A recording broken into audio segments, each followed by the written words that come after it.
टल्लेवाल साहब अगले दिन ही दिल्ली सिंघू बॉर्डर पे पहुंचते हैं। उन्होंने पंजाब के कुछ नेताओं की बैठक बुलाई, वहाँ पे पूछा कि क्या किसी ने पत्र लिखा है, तो पहले सबने मना कर दिया। बाद में टल्लेवाल जी ने जब वो पत्र निकाल के दिखाया तो राजेवाल जी कह रहे हैं कि हाँ भाई, अलग अलग सतर पे कुछ बातचीत चल रही थी सरकार से। 13 सितंबर को 20-21 संगठनों की एक बैठक होती है, जिस बैठक के बारे में एसकेएम को बिल्कुल नहीं पता। एसकेएम के अन्य जत्थेबंदियों को अंधेरे में रखा गया। वो बैठक होती है, वहाँ पे एक चिट्ठी फाइनलाइज की जाती है और चिट्ठी सरकार को भेज दी जाती है। चिट्ठी भेजन वाले किहड़े लोग सी, उन्हां दे किसान किहड़े शामिल सी? उसमें बलबीर सिंह राजेवाल, कुलवंत संधू, हरमीत कादियां, बूटा सिंह बुरुजगिल, ये 4 नाम सामने आए। एसकेएम तो गैर राजनीतिक था ना किसानों की लड़ाई लड़ने के लिए।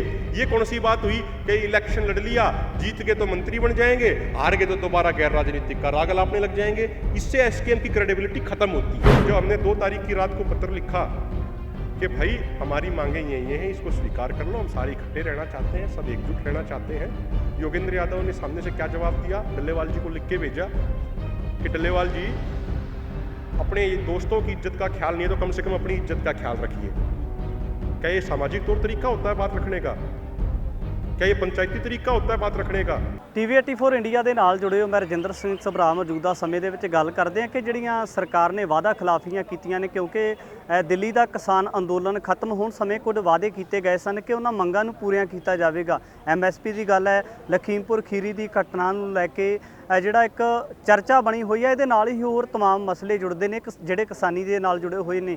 ਤਾਂ ਇੱਕ ਨਵੀਂ ਗੱਲ ਦੇਖਣ ਨੂੰ ਮਿਲੀ ਹੈ ਕਿ ਕਿਸਾਨ ਸੰਯੁਕਤ ਮੋਰਚਾ, ਜਿਸ ਨੇ ਬਹੁਤ ਸੁਚੱਜੀ ਅਗਵਾਈ ਕੀਤੀ ਸੀ ਕਿਸਾਨੀ ਅੰਦੋਲਨ ਦੀ, ਪਰ ਮੌਜੂਦਾ ਸਮੇਂ ਦੇ ਵਿੱਚ ਕਿਤੇ ਨਾ ਕਿਤੇ ਕੁਝ ਕਾਰਨਾਂ ਕਰਕੇ ਦਰਾੜਾਂ ਪੈ ਰਹੀਆਂ ਨੇ। ਉਹ ਦਰਾੜਾਂ ਇਕੱਲਾ ਕਿਸਾਨ ਆਗੂਆਂ ਦੇ ਵਿੱਚ ਨਹੀਂ, ਉਹ ਪੰਜਾਬ ਦੇ ਲੋਕਾਂ ਦੇ ਵਾਸਤੇ ਵੀ ਨੁਕਸਾਨਦਾਇਕ ਹੋਣਗੀਆਂ। ਸਾਡੇ ਨਾਲ ਹਰਿਆਣਾ ਦੇ ਕਿਸਾਨ ਆਗੂ ਅਭਮਨੂ ਜੁੜੇ ਨੇ, ਉਹਨਾਂ ਦੇ ਨਾਲ ਗੱਲਬਾਤ ਕਰ ਲੈਂਦੇ ਹਾਂ। ਅਭਮਨੂ ਜੀ, ਕਿਵੇਂ ਦੇਖਦੇ ਹੋ ਜਿਹੜੀਆਂ ਅੱਜ ਕਿਸਾਨਾਂ ਦੇ ਅੰਦਰ ਇਸ ਤਰ੍ਹਾਂ ਦੀਆਂ ਇੱਕ ਫੁੱਟ ਦਾ ਸ਼ਿਕਾਰ ਹੋ ਰਹੇ ਨੇ? ਤਾਂ ਕੀ ਲੱਗਦਾ ਹੈ ਕਿ ਪੰਜਾਬ ਦੇ ਲੋਕਾਂ ਵਾਸਤੇ ਜਾਂ ਹਰਿਆਣਾ ਦੇ ਲੋਕਾਂ वास्ते घातक साबित नहीं होंगे? देखो, जब एसकेएम बना 7 नवंबर 2020 को गुरुद्वारा रकाबगंज साहिब में, तो सिर्फ हरियाणा पंजाब ही नहीं, पूरे देश के किसानों को एक बड़ी उम्मीद जगी थी, और खासकर हरियाणा पंजाब के किसानों को। और बड़ी मजबूती से मोर्चा लड़ा गया। ये तय किया गया था हम गैर राजनीतिक रहेंगे, आगे से पीछे किसने क्या किया छोड़ देते हैं, उस पर कलम फेर देंगे, लेकिन आगे हम गैर राजनीतिक रहेंगे, ये बात तय करी गई थी। मजबूती से आंदोलन लड़ा, तीनों कानून वापस कराए। लेकिन दुख की बात यह है कि लगभग सितंबर-अक्टूबर में जब आंदोलन चल रहा था, तो मीडिया के माध्यम से एक चर्चा का हमें मालूम चला, और वो चर्चा ये चल रही थी कि एसकेएम में ही शामिल कुछ लोगों ने सरकार को चोरी छिपे पत्र लिखा। पहले तो हमें इस बात पे बिल्कुल विश्वास नहीं हुआ। हमने एसकेएम की मीटिंग में 3-4 बार ये मुद्दा उठाया, कोऑर्डिनेशन कमेटी की बैठक में ये मुद्दा उठाया कि भाई क्या सरकार से किसी की बातचीत चल रही है? तो लोगों ने कहा कि नहीं जी, कोई बातचीत नहीं चल रही, कुछ बातचीत नहीं हो रही है। उसके बाद दिवाली से पहले जब किसान नेता जगजीत सिंह डल्लेवाल पंजाब में घर आए हुए थे, जब वो बीमार थे, तो एक पत्रकार साथी पंजाब के उनके पास पहुंचते हैं और उनको एक पत्र दिखाते हैं कि डल्लेवाल साहब, ये पत्र सरकार को लिखा गया, क्या आपको इस बात का पता है? उनको पता नहीं था, हमें भी पता नहीं था। ਜਿਹੜਾ सोशल मीडिया पे वायरल होया सी, सोशल मीडिया पे भी वो चला था, बाद में आके उसके बारे में कई न्यूज़ चैनल्स ने भी चलाया था, तो कई पत्रकारों ने भी उस पर इंटरव्यू दिए थे कानून वापस होने से पहले। तो डल्लेवाल साहब अगले दिन ही दिल्ली सिंघू बॉर्डर पे पहुंचते हैं। उन्होंने पंजाब के कुछ नेताओं की बैठक बुलाई, वहाँ पे पूछा कि क्या किसी ने पत्र लिखा है, तो पहले सबने मना कर दिया। बाद में डल्लेवाल जी ने जब वो पत्र निकाल के दिखाया तो राजेवाल जी कह रहे हैं कि हाँ भाई, अलग अलग सतर पे कुछ बातचीत चल रही थी सरकार से। उसके बाद ये तो डल्लेवाल जी ने हमें बताया, उस बैठक में हम मौजूद नहीं थे, लेकिन डल्लेवाल साहब ने हमें ये बताया। उसके बाद 30 नवंबर को एक बैठक होती है आशु प्रॉपर्टीज़ में, जहां डॉक्टर दर्शन पाल का ऑफिस था। वहां पे कोऑर्डिनेशन कमेटी की बैठक थी। उस कोऑर्डिनेशन कमेटी की बैठक में हम मौजूद थे, और वहां पे योगेंद्र यादव जी ने वो चिट्ठियां दिखाई जो सरकार को भेजी गई। उन्होंने हमारे सामने बताया कि 13 सितंबर को 20-21 संगठनों की एक बैठक होती है, जिस बैठक के बारे में एसकेएम को बिल्कुल नहीं पता। एसकेएम के अन्य जत्थेबंदियों को अंधेरे में रखा गया। वो बैठक होती है, वहाँ पे एक चिट्ठी फाइनलाइज की जाती है और चिट्ठी सरकार को भेज दी जाती है। योगेंद्र यादव ने तो यहाँ तक कहा कि जब उनको 13 सितंबर को चिट्ठी दिखाई गई तो उन्होंने कहा कि इस चिट्ठी में कोई बदलाव होने चाहिए। तो दूसरे लोगों ने कहा कि आप बदलाव करके नहीं चिट्ठी बना के भेज दीजिए, हम उसको भेज देंगे। तो जब ये उनके खुद की वर्डिंग है, जब उन्होंने बदलाव करके वो चिट्ठी भेजी तो सामने से जवाब आया कि चिट्ठी तो सरकार को जा चुकी है। चिट्ठी भेजਣ ਵਾਲੇ ਕਿਹੜੇ ਲੋਕ ਸੀ, ਉਹਨਾਂ ਦੇ बात- ਕਿਸਾਨ ਕਿਹੜੇ शामिल ਸੀ? बात जो उस दिन निकल के आई उसमें बलबीर सिंह राजेवाल, कुलवंत संधू, हरमीत कादियां, बूटा सिंह बुरुजगिल, ये 4 नाम सामने आए। बाकी इन लोगों के साथ, बाकी लोगों 16-17 लोगों के साथ इन्होंने ये सारी चीज़ें 13 सितंबर को उनके साथ डिस्कशन की, उनके साथ साझा करी। हमें 30 नवंबर को योगेंद्र यादव खुद ये बता रहे हैं। वहाँ पे हम आपको प्रूफ के साथ ये कह रहे हैं, इस फ़ोन में वो फ़ोटो आप किसी भी लैब से आप जांच करा लीजिए, अगर हम झूठ बोलते हो तो किसी भी लैब से जांच करा लो। हमने कहा योगेंद्र जी ये चिट्ठी दिखाइए, इनकी फ़ोटो ले लेते हैं। उसके बाद BKU चुड़ूनी के राकेश बैंस, उनको भी नहीं पता था इतनी बातों का, उन्होंने भी चिट्ठी लिखी, उन्होंने भी चिट्ठी के फ़ोटो खींचे, चिट्ठी लिखी नहीं, राकेश बैंस ने भी उस चिट्ठी के फ़ोटो अपने फ़ोन में खींचे। उसके बाद जो पहले BKU टिकैत में होते थे, धर्मेंद्र मलिक उनके मीडिया प्रभारी, उन्होंने भी उस चिट्ठी के फ़ोटो खींचे, उनके भी फ़ोन में सारे फ़ोटो पड़े हैं। हमने उनसे ये कहा कि भाई 13 सितंबर को आपको मालूम चल गया तो आपको उसी दिन हमें ये बातें बतानी चाहिए थी। हमने योगेंद्र यादव जी से कहा, अब बताने का क्या फ़ायदा। तो उसके बाद वो थोड़ा नाराज़ हो गए।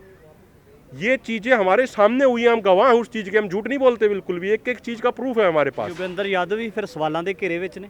तो योगेंद्र हमें नहीं पता कि योगेंद्र यादव ने चिट्ठी लिखी या नहीं लिखी, लेकिन उन्होंने 30 नवंबर को हमें ये बताया कि ऐसा ऐसा हुआ। उनकी वर्डिंग थी, उन्होंने हमारे सामने ये बात रखी। और दूसरी बात, अभी SKM नॉन पॉलिटिकल था। अब 3 तारीख को जो बैठक हुई गाजियाबाद में, वहाँ पे पंजाब के उन 6 संगठनों को बुला लिया गया उस बैठक में जो डायरेक्टली इलेक्शन में कंटेस्ट किए थे, इन्होंने इलेक्शन लड़ा था। तो फिर SKM गैर राजनीतिक कहाँ रह गया भाई? SKM तो गैर राजनीतिक था ना, किसानों की लड़ाई लड़ने के लिए। ये कौन सी बात हुई कि इलेक्शन लड़ लिया, जीत गए तो मंत्री बन जाएंगे, हार गए तो दोबारा गैर राजनीतिक का राग अलापने लग जाएंगे। इससे SKM की क्रेडिबिलिटी खत्म होती है। इन तमाम मुद्दों को लेके हमने लगातार 7-8 महीने तक SKM के अलग अलग प्लेटफॉर्म पे रिक्वेस्ट करी बाकी साथियों से कि इन मुद्दों को डिस्कशन कीजिए, इन मुद्दों के ऊपर अंदर ही कोई फैसला लीजिए, ये बातें बाहर नहीं जानी चाहिए। लेकिन हर बार हमारी बात को दरकिनार कर दिया गया, हमारी बात को साइडलाइन कर दिया गया, हमारी बात को दबा दिया गया। उसके बाद 4 जून को रतिया में हरियाणा, पंजाब, राजस्थान के कुछ संगठनों की बैठक होती है। हमने ये फैसला किया कि SKM की जो अगली 8 जून को बैठक होनी थी वहाँ जाएंगे और इन मुद्दों को उठाएंगे। लेकिन जैसे ही उनको ये पता लगा दूसरे लोगों को कि ये इकट्ठे हो गए हैं, तो उन्होंने वो बैठक ही कैंसिल कर दी और कहा कि हम संगठनों से चर्चा करेंगे, लेकिन किसी से कोई चर्चा नहीं करी। ਸਭ ਕੁਝ ਜਨਤਕ ਹੋ ਜਾਂਦਾ, ਜਿਹੜੀਆਂ ਚਿੱਠੀਆਂ ਸਰਕਾਰ ਨੂੰ ਲਿਖੀਆਂ ਜਾਂਦੀਆਂ ਉਹ ਜਨਤਕ ਹੋ ਜਾਂਦੀਆਂ, ਲੋਕਾਂ ਵਿੱਚ ਆ ਜਾਂਦੀਆਂ, ਤਾਂ ਫਿਰ ਉਹ ਲੋਕ ਜਿਹੜੇ ਕਿਸਾਨੀ ਅੰਦੋਲਨ ਦੇ ਦਰਮਿਆਨ ਇੱਕ ਨਿਰਪੱਖ ਹੋ ਕੇ ਲੜਦੇ ਰਹੇ ਨੇ। ਪਰ ਦੂਜੇ ਪਾਸੇ ਕੁਝ ਅਜਿਹੇ ਕਿਸਾਨ ਜਿਹੜੇ ਰਾਜਨੀਤੀ ਵਿੱਚ ਚਲੇ ਗਏ, ਜਿਨ੍ਹਾਂ ਦੇ ਨਾਮ ਚਿੱਠੀਆਂ ਲਿਖਣ ਵਿੱਚ ਆਏ, ਫਿਰ ਉਹ ਲੋਕ ਜਾਣ ਬੁੱਝ ਕੇ ਕਿਉਂ ਉਹਨਾਂ ਦਾ ਸਾਥ ਦੇਣਾ ਚਾਹੁੰਦੇ ਨੇ? नहीं देखो, आम किसान को अब तक ये बातें पता नहीं थी। हम ये भी सोच रहे थे, बहुत सारे लोगों का सुझाव भी आया था कि भाई ये बातें सब तक लेके जाएं या ना लेके जाएं। ये बातें साझा करना, आज प्रेस कॉन्फ्रेंस में बोली, उससे पहले 12 तारीख को बोली, ये आसान नहीं है। दुख के साथ ये बात बोल रहे हैं, क्योंकि उन लोगों के साथ रह के 378 दिन हमने संघर्ष किया है सब लोगों ने मिलजुल के। आंदोलन खड़ा करने में उनका भी योगदान है, मना नहीं कर रहे हम, उस चीज़ को कोई नहीं नकार रहा, उन्होंने भी योगदान दिया है। लेकिन जब हमें ये बातें पता लगी कि ऐसा ऐसा हुआ, तो हमने आखिर में आके ये सोचा, जब हमने उनसे कई बार चिट्ठी लिखी कि इनको डिस्कशन किया जाए, और आखिर में हमने यही कहा उनको, भाई इतना कर लो कि SKM की बैठक में चिट्ठी लिखने वाले का मुद्दे का एजेंडा लगाया जाए, जिसके ऊपर चिट्ठी लिखने का दोष साबित हो जाए। दोष जिसके ऊपर साबित हो जाए उसको फिर आगे कोई भी फैसला लेने की प्रक्रिया में वोट देने का अधिकार ना दिया जाए। लेकिन उस बात को भी नहीं सुना गया। अरे भाई, कोई दोषी है तो वो फैसला कैसा करेगा कि उसको क्या सजा दी जाएगी? कोर्ट में जो दोषी साबित हो जाता है कोई भी आरोपी, क्या वो तय करता है उसको क्या सजा मिलेगी, या जज साहब तय करते हैं? जज तय करेगा ना। तो SKM का पूरा हाउस जज है, वो तय करेगा। हमने कहा इसको नॉन पॉलिटिकल रखिए, पॉलिटिकल वालों को मत बुलाइए, लेकिन उसके बावजूद उन्होंने हमारी बातें नहीं सुनी। तो बड़े मजबूरी में लोगों के सामने हम ये बातें साझा कर रहे हैं। हम एक एक पत्र, जब हमने 2 तारीख की रात को पत्र लिखा कि भाई हमारी मांगें ये हैं, इसको स्वीकार कर लो, हम सारे इकट्ठे रहना चाहते हैं, सब एकजुट रहना चाहते हैं। योगेंद्र यादव ने सामने से क्या जवाब दिया? डल्लेवाल जी को लिख के भेजा कि डल्लेवाल जी, अपने दोस्तों की इज्जत का ख्याल नहीं है तो कम से कम अपनी इज्जत का ख्याल रखिए। क्या ये सामाजिक तौर तरीका होता है बात रखने का? क्या ये पंचायती तरीका होता है बात रखने का? ये राज्यपाल साहब ने बोल नहीं, योगेंद्र यादव के। योगेंद्र यादव ने डल्लेवाल जी के बारे में लिख के भेजा मैसेज। वो मैसेज दिखा देंगे आपको हम। क्या ये कोई सामाजिक आदमी की भाषा होती है क्या? ये हम अगर शांतिपूर्ण तरीके से, सभ्य तरीके से हम कोई चीज़ कर रहे हैं, बार बार रिक्वेस्ट कर रहे हैं, तो उसका कोई ये अर्थ निकालेगा कि हम कमज़ोर हैं, तो ये उनकी गलती होगी। हम सिर्फ इसलिए 7 महीने तक चुप रहे, कई मीडिया वाले भाई पूछते हैं हम चुप क्यों रहे, हम सिर्फ इसलिए चुप रहे कि ये बातें बाहर ना जाएं, एसकेएम की एकता बनी रहे। हमने अलग अलग प्लेटफॉर्म पे उठाया पहले अंदर, डल्लेवाल जी ने ये मीडिया के सामने शुरुआत में ये बात रखी, हम अंदर भी लगातार कोशिश करते रहे, लेकिन जब कोई बात नहीं सुनी गई, एक नया नियम उन्होंने बना दिया इस बीच कि भाई जिस संगठन के मान लो 10 राज्यों में इकाई है तो उसके 10 आदमी मीटिंग में बुलाए जाएंगे। पहले ये रूल नहीं होता था, पहले तो हर संगठन के 2 ही आदमी बुलाए जाते थे। हमने पूछा भाई ये रूल कब से बन गया, तो वो जवाब देते हैं कि जी ये रूल तो आंदोलन शुरू होने से पहले ही बना हुआ था, बस उसको लागू नहीं किया गया आंदोलन में, उसको अब लागू कर रहे हैं। अरे इतने बड़े आंदोलन में जो चीज़ लागू नहीं हुई, अब उसको लागू करके क्या करोगे? वो क्यों किया जा रहा था? हमने एक बात कही, मान लो किसी का संगठन एक राज्य में मात्र 6 जिलों में है, लेकिन वो 6 जिलों से 60,000 लोगों की गैदरिंग कर देते हैं, और एक है जो कहता है कि उसका संगठन 20 राज्यों में है, लेकिन वो 2,000 की गैदरिंग नहीं कर पाते, तो संगठन कौन सा बड़ा हुआ? 60,000 की गैदरिंग करने वाला बड़ा हुआ, 2,000 की करने वाला नहीं।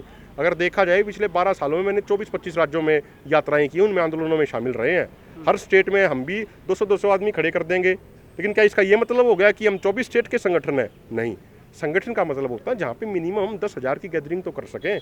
ये सारे जो वो हथकंडे अपनाए जा रहे थे उनके द्वारा, वो इसलिए अपनाए जा रहे थे कि वो एसकेएम की मीटिंग में अपना बहुमत दिखा पाए और अपने अनुसार फैसले ले पाए। ਅਖੀਰ ਦੇ ਵਿੱਚ ਵੱਡਾ ਸਵਾਲ ਹੈ, ਪੀਐਮ ਮੋਦੀ ਐਲਾਨ ਕਰਦੇ ਨੇ ਕਿ ਕਿਸਾਨਾਂ ਨੂੰ ਜਿਹੜਾ ਕਾਨੂੰਨਾਂ ਬਾਰੇ ਸਮਝਾ ਨਹੀਂ ਪਾਏ, ਅਸੀਂ ਅਸਫਲ ਰਹੇ ਹਾਂ।